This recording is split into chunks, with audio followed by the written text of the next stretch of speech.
نہ ان کے پاس دلیل نہ ان کے پاس دلیل، بس ہوگا کا فائر لگاتے ہیں، کہیں نہ کہیں ہوگا، ہمیں نہیں ملا لیکن ہوگا ضرور۔ امام مالک کہتے ہیں جبر کی طلاق نہیں، بادشاہ کہتا ہے طلاق ہو جاتی ہے، میں جنوں چاوا قبو کر لواں۔ امام کہتے ہیں جب تک میں زندہ ہوں محمد کی حدیث کو بدلنے نہیں دوں گا صلی اللہ علیہ وسلم۔ امام مالک میرے نبی کی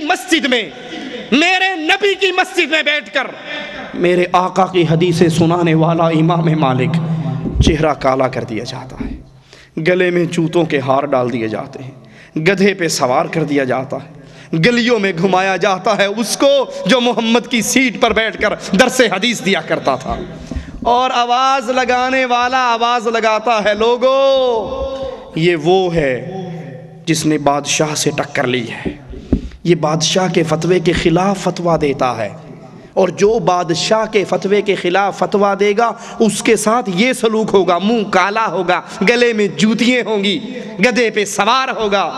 امام مالک کہتے ہیں من عرفنی، جو جان گیا مجھے وہ تو جان گیا، اور جو نہیں جانتا میں تعارف کروا رہا ہوں۔ سنو، جب بادشاہ کا منادی کرنے والا چپ ہوتا، محمد کی حدیث سنانے والا اپنا تعارف خود کرواتا، جو جانتا ہے وہ جانتا ہے، جو نہیں جانتا وہ جان لے میں مالک بن انس ہوں۔ لوگوں نے کہا امام، نبی کی حدیثیں سنانے والے، یہ تیرے ساتھ کیا ہو رہا ہے؟ کہا بادشاہ چاہتا ہے میں اس کی مرضی کا فتویٰ دے دوں، اور میں کہتا ہوں بادشاہ اگر تو نے فتویٰ مالک کے قلم سے لکھوانا ہے، مالک کی دو ہی شرطیں ہیں، تیسری نہیں، اپنے مسئلے کی دلیل یا رب کے قرآن سے دکھا دے یا محمد کے فرمان سے دکھا دے، مالک مہر لگا دے گا۔ اور اگر تیری بات نہ عرش والے کے قرآن سے ثابت نہ مدینے والے کے فرمان سے ثابت، مالک کی گردن کٹ سکتی ہے، محمد کی حدیث کے خلاف فتویٰ نہیں دے سکتا۔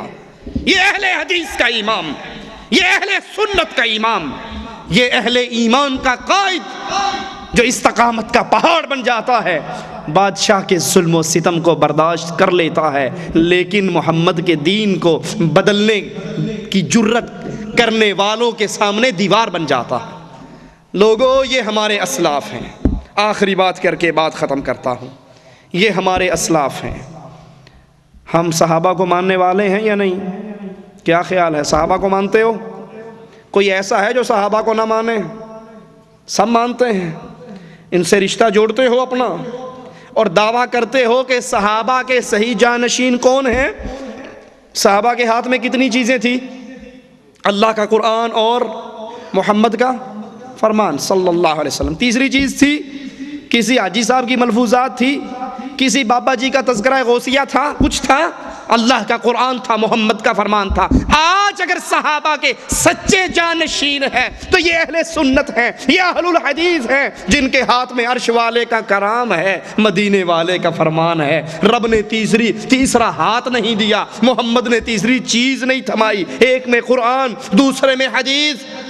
جب صحابہ سے رشتہ جوڑتے ہو تو اس کی سیرت تم نے سن لی، وہ زندگی گنوا بیٹھتے تھے، وہ گردن کٹا بیٹھتے تھے، وہ بیوی بچوں کی قربانی دے جاتے تھے، وہ جانوں کا نذرانہ دے جاتے تھے، اللہ کی توحید سے اپنے چہرے کو نہیں موڑتے تھے۔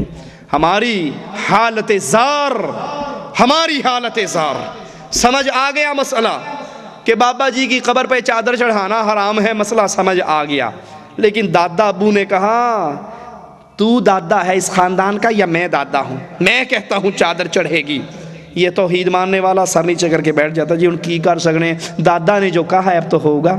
باپ کہتا ہے ہمارے خاندان میں 20 سال سے 11ویں چل رہی ہے، تو کیسے کہتا ہے؟ خاندان کے سامنے، برادری کے سامنے، قوم اور قبیلے کے سامنے، بیوی اور بچوں کے سامنے یا معاشرے کے سامنے لا الہ الا اللہ سے گردنیں موڑ لینے والوں، قیامت کے دن اللہ کو کیا منہ دکھاؤ گے؟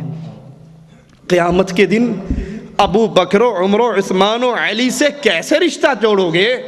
انہیں کیسے کہو گے ہم تیرے ماننے والے ہیں، ہم تمہارے علم کو تھامنے والے ہیں، ہم تم سے دوستی کرنے والے ہیں، دنیا میں بھی تمہارا دم بھرتے تھے، آج بھی تمہارے ساتھ جانے کے متمنی ہیں۔ اور اگر انہوں نے جواب میں کہا ہم سے رشتہ جوڑنے والوں، ہم نے تو اپنی ماں کو چھوڑا، اپنے باپ کو چھوڑا۔